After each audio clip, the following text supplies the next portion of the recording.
Hi எல்லோரும் time is equal to money, time spend பண்ணால் தான் மணி ஏர்ன் பண்ண முடியும் அப்படின்னு சொல்கிறாங்களே தவிர, யாருமே வந்து அந்த மணியை நீங்கள் ஸ்பெண்ட் பண்ணி உங்கள் டைமை வந்து சேவ் பண்ணிக்கணும், அதை வந்து உங்கள் ஃபேமிலி டைமாவோ டைமாவோ ஸ்பெண்ட் பண்ணணும்னு யாருமே சொல்லித் தரதில்லைல்ல.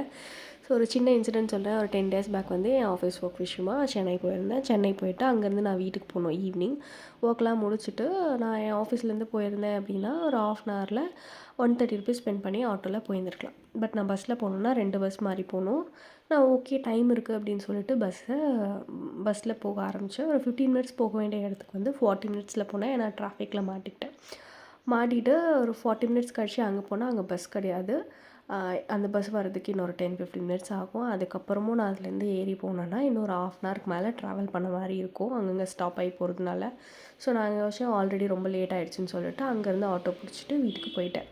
ஸோ அந்த ₹100 தான் ஆச்சு எனக்கு. திருப்பி இங்கேருந்து போகிறதுக்கும் ₹130 தான் வாங்கினாங்க. ஸோ அதே ₹130 நான் என் ஆஃபீஸ்லேருந்து ஸ்பெண்ட் பண்ணியிருந்தா ஒழுங்காக வீட்டுக்கு போய் சேர்ந்துருக்கலாம் அந்த டைமிங்குள்ளே. ₹130க்கு ₹130 ஸ்பெண்டும் பண்ணிட்டேன். என் டைமும் வேஸ்ட்டாக போச்சு.